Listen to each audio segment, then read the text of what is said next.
That is really unfair. So really nice and simple. Take your glass, whether it be a wine glass or whatever, but we're making the ultimate gin and tonic with Bombay Sapphire. So loads of ice in there. So obviously, gin and tonic is a classic kind of drink, and you're going to show us another drink to do with gin. But I mean, gin is so usable, isn't it, as a spirit? I think. Really good point there. I feel like I'm on a radio show a little bit. But the reason why gin is great is it strikes an accord, which is a term taken from perhaps music or perfumery. The sum of its individual parts. 10 hand-chosen botanicals go into Bombay Sapphire and they strike this accord. So it's a single ingredient, yes, but it's got so much complexity, and with our unique vapor infusion process, it's very bright, fresh and uplifting. So to get back to what I'm doing here, it's obviously quite warm in here, so I thought I'd stir the glass to make it quite chilled. That was a joke, guys. That took me ages. I think my brain's frozen from seats. So we've got a nice chilled glass there. And the reason why I've chosen a G&T, it might not be the obvious choice for Christmas drinks, but what a G&T does well is it's a great aperitif and digestif. Those kind of flavors marry well with whatever you want to do, and it's probably the world's most popular cocktail without you actually knowing. In Spain, it is probably the most popular drink in the world. In London, it's very synonymous with being British. So a G&T, I couldn't pass up on this working for a gin company.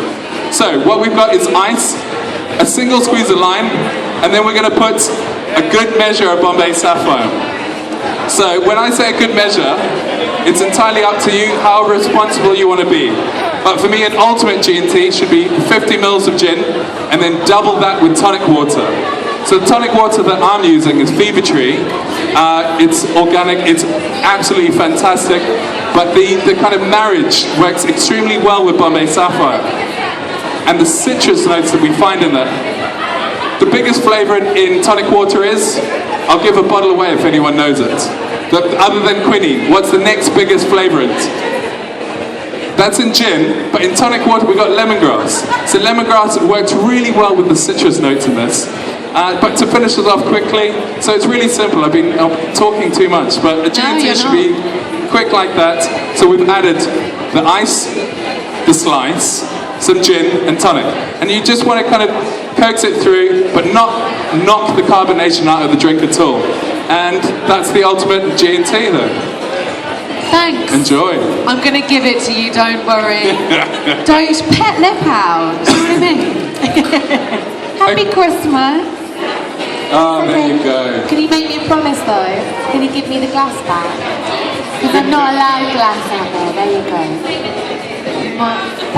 Thanks, George. Oh, not a problem at all. I need some feedback though. Yes, absolutely, feedback. Let us know how we've done. The second drink is a drink that can kind of be created with leftover ingredients, or it's kind of the day after, the Boxing Day pick-me-up, but with a twist on a G&T. Gin and tonic, Bombay Sapphire, we're after the gin and tonic market. We're looking at how you can kind of subtly twist it and make it easily made at home. So, cranberry jelly or red currant jelly, clementine juice or orange juice. Stirred simply, and then the same process of what we've done with an ultimate G&T. But you've got those left over, haven't you, after Christmas Day? Think of it, are we familiar with a mimosa or that kind of rule? We're taking this with a G&T, so we're getting a little bit more complexity, a little bit more flavours, and a little bit more kind of fruitiness coming through. So it's the only difference with this drink is instead of putting the ice first, we're going to start with the jelly or any preserve that you'd like. So I've used cranberry or red currants, and then the reason why we've done this first is you don't want to use the alcohol first because jellies won't break down in alcohol. So I'm going to use about a bar spoon of the jelly and 50 mils or a good glug of clementine juice, or in this case orange juice, and give it a bit of a stir to break it up. Also, what you could do if you wanted to make it a little bit more textured is you could shake this, but I thought And I know when I make drinks at home, it's quite complicated to shake things. Also the mess. I don't want mess on Christmas Day or Boxing Day for that. And you know, you've got to wash up. Exactly. No one likes washing up. No, exactly. And then to that, we're going to add ice again. Now you don't need to add ice. This works equally well if you just shake it and then charge it in a small glass. Kind of a nice arrival drink. To that, a big healthy of Bombay. There, thank you there. And then slightly less on the tonic water because we want those fruity notes to come through.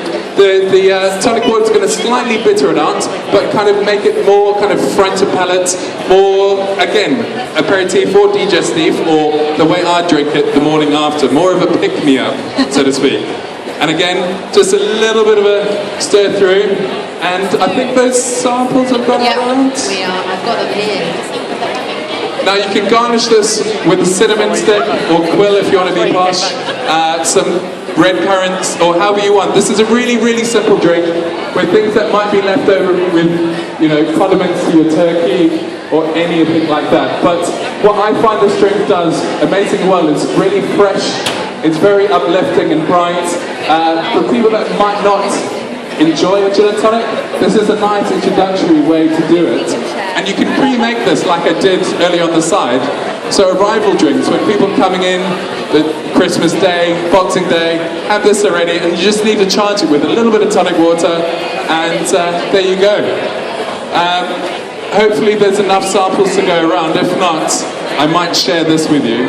But thank you very much for taking your time to listen to me, and enjoy the taste of Christmas, and Happy Christmas and Merry New Year.